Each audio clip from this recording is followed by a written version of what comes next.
Éphésiens 1,4. En lui Dieu nous a élus avant la fondation du monde, pour que nous soyons saints et irréprochables devant lui.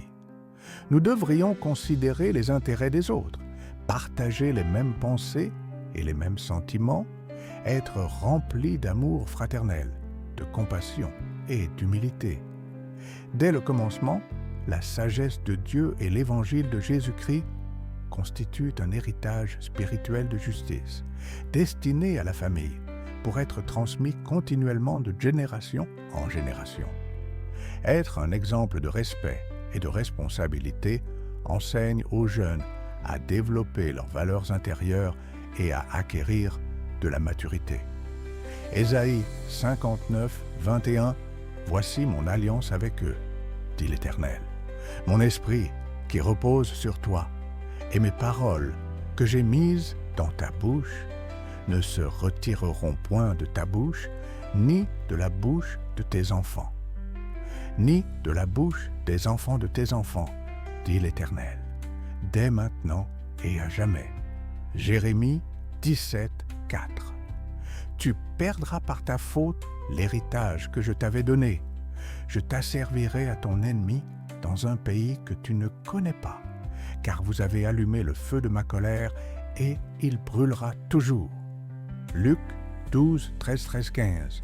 Quelqu'un dit à Jésus du milieu de la foule, « Maître, dis à mon frère de partager avec moi notre héritage. » Jésus lui répondit, « Ô homme, qui m'a établi pour être juge ou pour faire vos partages ?»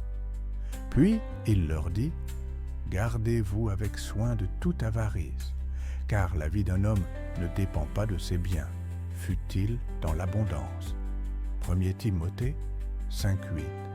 Si quelqu'un n'a pas soin des siens, et principalement de ceux de sa famille, il a renié la foi et il est pire qu'un infidèle. Jésus-Christ s'est humilié pour conquérir le monde, il a vécu pour nous en prenant la forme d'un serviteur obéissant jusqu'à la mort pour nous libérer. Il nous a accordé l'autorité de vaincre toutes les œuvres de la chair que nous rencontrons, telles que l'égoïsme, la cupidité. Face aux obstacles, il s'attend à ce que nous soyons victorieux si nous suivons ses instructions. Ne rendez pas mal pour mal, ni insulte pour insulte. Aimez vos ennemis, priez pour ceux qui vous maudissent, afin d'être fils de votre Père qui est aux cieux, car il lève son soleil sur les méchants et sur les bons. Lorsque vous subvenez aux besoins de votre famille, veillez à ce que tout héritage que vous laissez soit reçu, apprécié et partagé avec amour. Jésus-Christ nous a conseillé, veillez et priez, afin de ne pas tomber dans la tentation. L'esprit est bien disposé, mais la chair est faible. Éphésiens 6, 11 à 13. Revêtez-vous de toutes les armes de Dieu, afin de pouvoir tenir ferme contre les ruses du diable. Car nous n'avons pas à lutter contre la chair et le sang, mais contre les dominations, contre les autorités, contre les princes de ce monde de ténèbres, contre les esprits méchants dans les lieux célestes.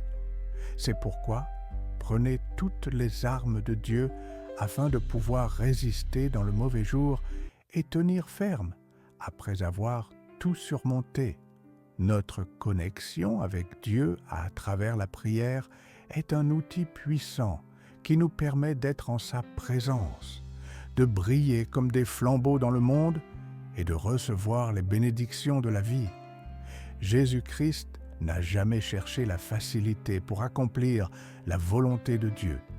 Il a consacré d'innombrables heures à la prière afin d'obtenir la grâce et la force nécessaires pour vaincre sa nature humaine. Quiconque est passé des ténèbres à la lumière a reçu, par la foi en Jésus-Christ, le pardon des péchés et un héritage parmi les sanctifiés. Cet héritage représente la richesse et la splendeur des bénédictions destinées à ceux qui appartiennent à Dieu. Avant de prendre une décision, prenez du recul. Nos choix ont toujours des conséquences, alors ne devenez pas l'artisan de votre propre malheur. La négativité peut être rusée et destructrice. Faire ce qui est juste devant Dieu apporte des bénédictions. Parfois, il peut être difficile d'être juste, mais si vous priez Dieu, il vous donnera la force de vaincre. 1 Pierre 3,12 « Car les yeux du Seigneur sont sur les justes, et ses oreilles sont attentives à leurs prières.